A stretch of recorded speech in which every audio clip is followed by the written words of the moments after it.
Smith नाम का एक आदमी सड़कों पर रहता है, चुपचाप अपना पसंदीदा नाश्ता एक गाजर खाता है। एक और जीवन में वह एक सैन्य हथियार विशेषज्ञ था। उस जीवन का अंत उस दिन हुआ जब उसकी पत्नी और बच्चे की एक क्रूर रेस्तरां में हुई गोलीबारी में मौत हो गई। इस सदमे ने उसे उन सभी चीजों से दूर कर दिया जिन्हें वह कभी जानता था, और उसे बिना किसी मंजिल के भटकने के लिए छोड़ दिया। एक दिन जब स्मिथ बेहोशी की हालत में था, उसने एक गर्भवती महिला को अपने पास से गुजरते देखा, जिसके चेहरे पर घबराहट साफ झलक रही थी। कुछ ही क्षणों बाद एक कार तेजी से आती है और पास की एक इमारत के पास अचानक रुक जाती है। ये जल्दी ही स्पष्ट हो जाता है कि कार के अंदर बैठा व्यक्ति उस महिला का पीछा कर रहा है। जब पीछा करने वाला व्यक्ति बंदूक निकालता है और गोली चलाने की तैयारी करता है, तो स्मिथ तुरंत बीच में हस्तक्षेप करने का निर्णय लेता है। इमारत के अंदर गर्भवती महिला अपने हथियार से जवाबी हमला करने की कोशिश करती है, लेकिन उसकी गोलियां खत्म हो चुकी होती हैं। जैसे ही वह आदमी उसे मारने वाला होता है, स्मिथ बिजली की गति से आगे बढ़ता है और केवल एक गाजर का इस्तेमाल करके उसे नीचे गिरा देता है।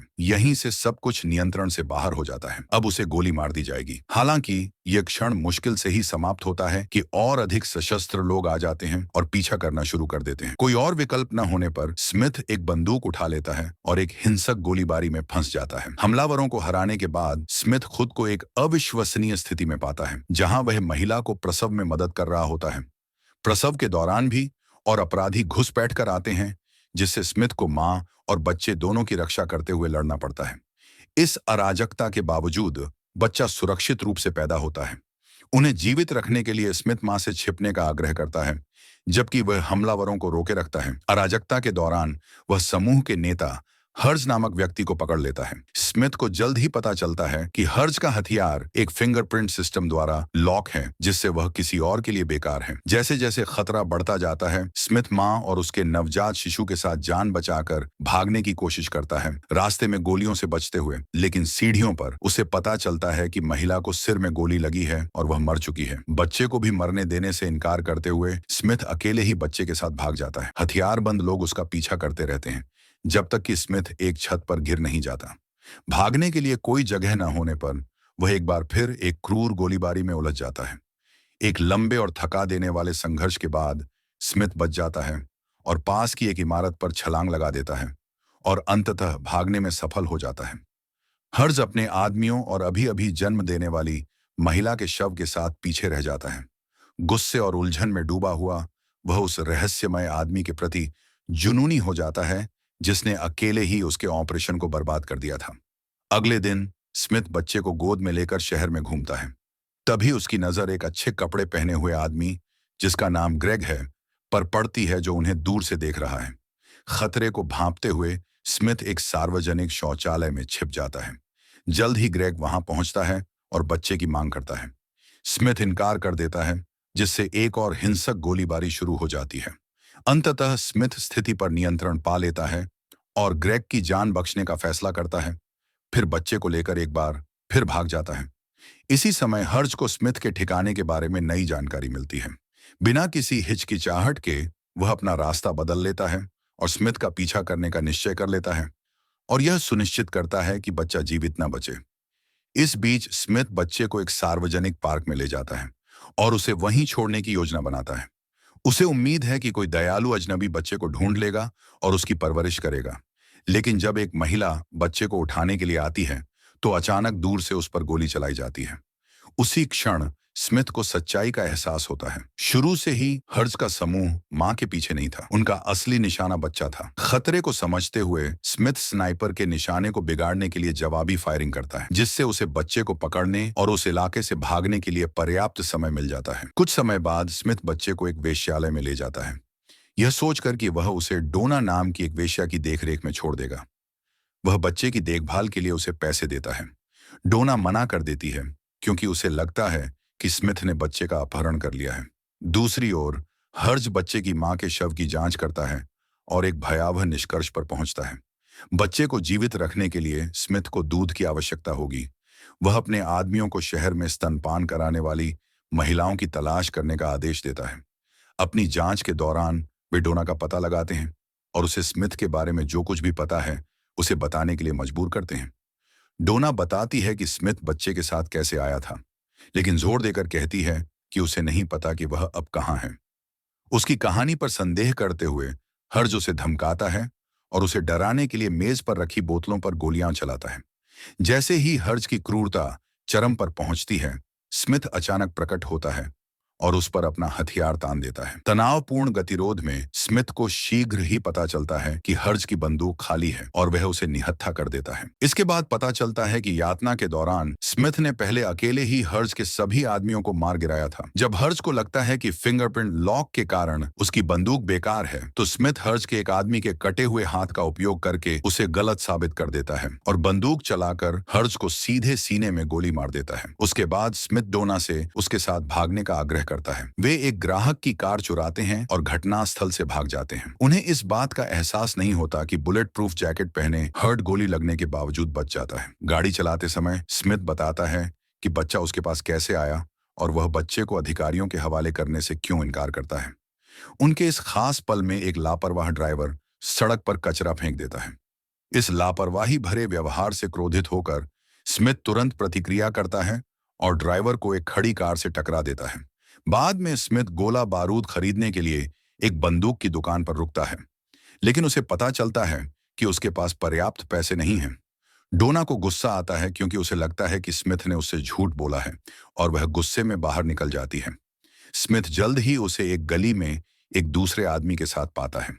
गुस्से में स्मिथ एक कूड़ेदान पर प्रहार करता है, जिससे उस आदमी का हाथ टूट जाता है और वह भाग जाता है। डोना स्वीकार करती है कि वह केवल पैसे कमाने की कोशिश कर रही थी। उस आदमी से मिले पैसों का उपयोग करके स्मिथ बुलेट प्रूफ जैकेट, गोला बारूद और बच्चे की सुरक्षा के लिए आवश्यक सामान खरीदता है। इसके बाद स्मिथ डोना और बच्चे को लेकर एक सुनसान इमारत की सबसे ऊपरी मंजिल पर बने अपने ठिकाने पर चला जाता है। उसी समय हर्ट को एक बंदूक की दुकान के बाहर टूटी खिड़कियों वाली एक कार दिखाई देती है और उसे यकीन हो जाता है कि स्मिथ आसपास ही है। उसे उस सुनसान इमारत का पता लगाने में ज्यादा समय नहीं लगता। ऊपर जाकर स्मिथ पुराने अखबारों से एक अस्थायी डायपर बनाता है और अंत में बच्चे का नाम ओलिवर रखता है। नीचे हर्ज के आदमी इमारत में प्रवेश करने लगते हैं। ओलिवर और उसकी मां की मृत्यु के बारे में समाचार देखते हुए स्मिथ को कुछ अजीब लगता है। जब भी टेलीविजन पर हेवी मेटल संगीत बजता है, ओलिवर रोना बंद कर देता है। इस छोटी सी बात से स्मिथ को शक होने लगता है कि ओलिवर की मां का पास के किसी हेवी मेटल क्लब से संबंध था। कुछ ही समय बाद हर्ज के आदमियों ने ऊपरी मंजिलों पर धावा बोल दिया। स्मिथ ने डोना को एक फूड सर्विस लिफ्ट का इस्तेमाल करके भागने पर मजबूर किया। ओलिवर को अपनी बाहों में लिए हुए स्मिथ ने हमलावरों से बेरहमी से लड़ते हुए एक एक करके उन्हें मार गिराया, बिना एक भी गोली छूके। भीषण गोलीबारी के बाद स्मिथ और ओलिवर एक अपराधी से ली गई रस्सी की मदद से नीचे उतरकर भाग निकले। वे नीचे इंतजार कर रही डोना से मिलते हैं और साथ में भाग जाते हैं। पास की एक गली में स्मिथ को पता चलता है कि हर्ज ने निर्दोष जानवर को नुकसान न पहुंचाने के लिए एक खोजी कुत्ता लाया है। स्मिथ ओलिवर के डायपर का इस्तेमाल चारा के रूप में करता है। यह योजना कारगर साबित होती है, जिससे कुत्ता विचलित हो जाता है और पीछा करने वाले उसका सुराग खो देते हैं। फिर स्मिथ ओलिवर को पास के हेवी मेटल क्लब में ले जाने का फैसला करता है। बाहर उन्हें बच्चे के सामान से भरे बक्से मिलते हैं, जिससे पुष्टि होती है कि ओलिवर की मां का उस जगह से संबंध था। क्लब के अंदर वे मालिक को मजबूर करते हैं कि वह ऊपर के एक किराए के कमरे का खुलासा करे, जिसका इस्तेमाल कई संदिग्ध पुरुष करते थे। जब स्मिथ और डोना कमरे में प्रवेश करते हैं, तो उन्हें अंदर मौजूद सभी लोग पहले से ही मृत मिलते हैं। कमरे की तलाशी लेते समय उन्हें ग्रेग फोन पर बात करते हुए दिखाई देता है, जिसमें वह गर्भवती महिलाओं और उनके नवजात शिशुओं की हत्या में अपनी भूमिका के बारे में शेखी बघार रहा होता है। स्मिथ यह जानकर जम जाता है कि ग्रेग वही आदमी है जो पहले शौचालय में हुई घटना में शामिल था, जिसने ओलिवर को ले जाने की कोशिश की थी। ग्रेग के जाने के बाद स्मिथ और डोना को एक छिपी हुई प्रयोगशाला मिलती है। अंदर उन्हें एक शीतित भंडारण इकाई मिलती है जो वीर्य के नमूनों से भरी हुई है और ये सभी नमूने एक ही व्यक्ति के हैं। इससे स्मिथ को संदेह होता है कि महिलाओं को जानबूझकर एक ही दाता द्वारा गर्भवती किया गया था, ताकि ऐसे बच्चे पैदा हों जिनके अस्थि मज्जा मेल खाते हों। सच्चाई जल्द ही और भी भयावह हो जाती है। इन हत्याओं के पीछे एक बड़ा संगठित नेटवर्क है। इन बच्चों को जानबूझकर एक ही दाता से पैदा किया गया था और ओलिवर उनमें से एक है। इस ऑपरेशन में हर्ट्स मुख्य हत्यारे के रूप में काम करता है, ये सुनिश्चित करते हुए कि बच्चे कभी भी गलत हाथों में न पड़े। इसीलिए वह शुरू से ही ओलिवर का लगातार पीछा कर रहा है। प्रयोगशाला से निकलने के बाद स्मिथ डोना और ओलिवर से एक होटल में रात बिताने के लिए कहता है। वहां स्मिथ बताता है कि उसने एफबीआई के कई टीवी स्टेशनों से संपर्क किया था, इस उम्मीद में कि जनता का ध्यान उनकी रक्षा करेगा। लेकिन इस फैसले से और भी बड़ा खतरा पैदा हो जाता है। नकाबपोश लोगों का एक समूह अचानक होटल में घुस आता है और हमला कर देता है। हमलावरों में से एक को मार गिराने के बाद स्मिथ को हैमरसन ब्रांड का एक हथियार मिलता है जो बाजार में होना ही नहीं चाहिए। इस खोज से गंभीर संदेह पैदा होता है कि हैमरसन वेपन्स कंपनी का मालिक ओलिवर का पीछा कर रहे नेटवर्क से सीधे तौर पर जुड़ा हुआ है। डोना और ओलिवर की सुरक्षा के लिए स्मिथ उन्हें एक युद्ध संग्रहालय ले जाता है और उन्हें वहां प्रदर्शित एक बख्तरबंद वाहन के अंदर छिपने के लिए कहता है। जब उसे यकीन हो जाता है कि वे सुरक्षित हैं, स्मिथ अकेले हैमर और आर्मी फैक्ट्री की ओर निकल पड़ता है। वहां वह छुपकर हर्ज और हथियार फैक्ट्री के मालिक हैमरसन के बीच हो रही बैठक को देखता है, जो हमेशा अपने पालतू कुत्ते के साथ रहता है। उनकी बातचीत के दौरान हर्ज बताता है कि ओलिवर को मारने की उनकी कोशिश को एक रहस्यमय आदमी ने नाकाम कर दिया था। वह यह भी बताते हैं कि स्मिथ एक पूर्व सैनिक है और एक बेहद खतरनाक हथियार विशेषज्ञ है। यह सुनकर हैमरसन और हर्ज इस बात पर सहमत होते हैं कि राष्ट्रपति चुनाव से पहले स्मिथ और बच्चे को जल्दी से ढूंढा जाना चाहिए। यह जल्दबाजी सीनेटर रटलेड नामक राष्ट्रपति पद के उम्मीदवार से जुड़ी है, जो अपने नागरिकों के बंदूक रखने के अधिकार को रद्द करने और हैमरसन की कंपनी सहित हथियार कंपनियों को बंद करने की योजनाओं के लिए जाने जाते हैं। दूसरी ओर स्मिथ जाल बिछाता है और खुद को एक और हमले के लिए तैयार करता है। बिना जाने ही हर्ज ने उसका पता लगा लिया है और गोलीबारी शुरू कर देता है। हालांकि स्मिथ शांत रहता है और गोलीबारी शुरू होते ही आराम से अपनी पसंदीदा गाजर खाता रहता है। इस झड़प के दौरान हर्ज बताता है कि वह स्मिथ के अतीत को जानता है, जिसमें रेस्तरां में हुई वह गोलीबारी भी शामिल है जिसमें स्मिथ की पत्नी और बच्चे की मौत हो गई थी। ये शब्द स्मिथ के गुस्से को भड़का देते हैं। वह एक क्रूर जवाबी हमला करता है, हैमरसन के आदमियों को मार गिराता है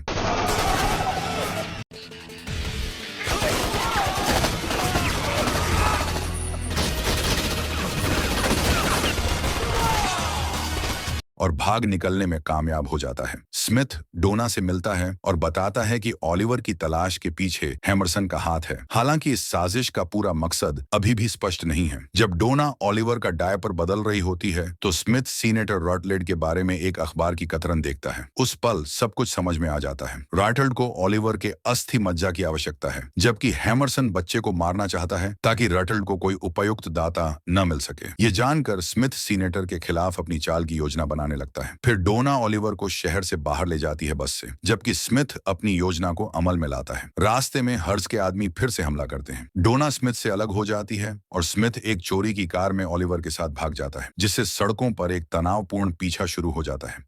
एक दुर्घटना में ओलिवर वाहन से बाहर जा गिरता है। जैसे ही स्मिथ उसे बचाने के लिए दौड़ता है, उस पर अपराधियों द्वारा हमला किया जाता है। उन्हें हराने के बाद हर्ज आता है और पता चलता है कि बच्चा वास्तव में एक घुड़िया है जिसमें वॉइस रिकॉर्डर लगा हुआ है। असली ओलिवर सुरक्षित है, डोना की सुरक्षा में संग्रहालय में छिपा हुआ है। फिर स्मिथ सीनेटर रटल्ड के कार्यालय से संपर्क करता है और दिखावा करता है कि ओलिवर उसके कब्जे में है। वह एक बैठक का अनुरोध करता है, इस बात से अनजान कि यह व्यवस्था ग्रेग द्वारा की जा रही है, वही व्यक्ति जिसने एक बार सार्वजनिक शौचालय में ओलिवर को ले जाने की कोशिश की थी। बैठक हवाई अड्डे पर तय की गई है और स्मिथ को सीनेटर रटलेड से आमने सामने मिलने के लिए विमान में आमंत्रित किया जाता है। विमान के अंदर रटलेड खुलासा करते हैं कि वे कैंसर से पीड़ित हैं और जीवित रहने के लिए उन्हें ओलिवर के अस्थि मज्जा की आवश्यकता है। उसी क्षण स्मिथ सीनेटर के कपड़ों पर कुत्ते के बाल देखता है, जो हैमरसन के पालतू कुत्ते के बालों के समान है। यह विवरण हैमरसन की संलिप्तता की पुष्टि करता है। स्मिथ रटलेड को बंधक बना लेता है, लेकिन हर्ज और हैमरसन के आने और उनके गुप्त सौदे की पुष्टि करने पर सब कुछ स्पष्ट हो जाता है। रटलेड ने वादा किया था कि वे ओलिवर को सौंप देंगे और उसे राष्ट्रपति चुनाव जीतने में मदद करेंगे, तो वह बंदूक रखने के अधिकारों की रक्षा करेगा।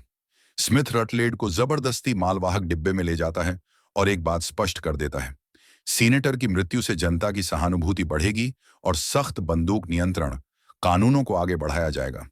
इसके बाद स्मिथ रटलेज को मार डालता है और विमान से छलांग लगा देता है। गिरते हुए हवा में वह बचे हुए लोगों से लड़ता है और उन सभी को हरा देता है, यहां तक कि ग्रेग भी एक हेलीकॉप्टर से टकराकर मारा जाता है। बुरी तरह घायल स्मिथ बेहोश हो जाता है और बाद में हैमरसन की हवेली के तहखाने में जागता है। वहां हर्ज उसे यातना देता है, ये जानने की कोशिश में कि डॉन और ओलिवर कहां छिपे हैं। स्मिथ हार मानने से इनकार कर देता है। जब हर्ज अंततः उसे मारने का प्रयास करता है, तो स्मिथ पलटवार करता है। अंतिम टकराव में स्मिथ हैमरसन को मार डालता है और आखिरी बार हर्ज का सामना करता है। एक क्रूर और अप्रत्याशित चाल चलते हुए स्मिथ अपनी उंगलियों के बीच चूल्हे में गोलियां गर्म करता है और उन्हें चला देता है, जिससे हर्ज की मौके पर ही मौत हो जाती है। मैं बिल्कुल सही हूं। कुछ दिनों बाद स्मिथ हैमरसन के कुत्ते के साथ बस से डोना और ओलिवर से मिलने के लिए निकलता है। वे एक आइसक्रीम की दुकान पर मिलते हैं, जहां डोना अब ओलिवर की देखभाल करते हुए काम करती है। यह मिलन भावुक कर देने वाला होता है, राहत और स्नेह से भरा हुआ। जब सब कुछ शांत लग रहा होता है, तभी तीन हथियारबंद आदमी दुकान में घुस आते हैं। हमेशा की तरह शांत स्मिथ उन्हें एक बार फिर से मार गिराता है, अपनी भरोसेमंद गाजर को हथियार बनाकर। तो कहानी यहीं समाप्त होती है। चैनल को सब्सक्राइब जरूर करें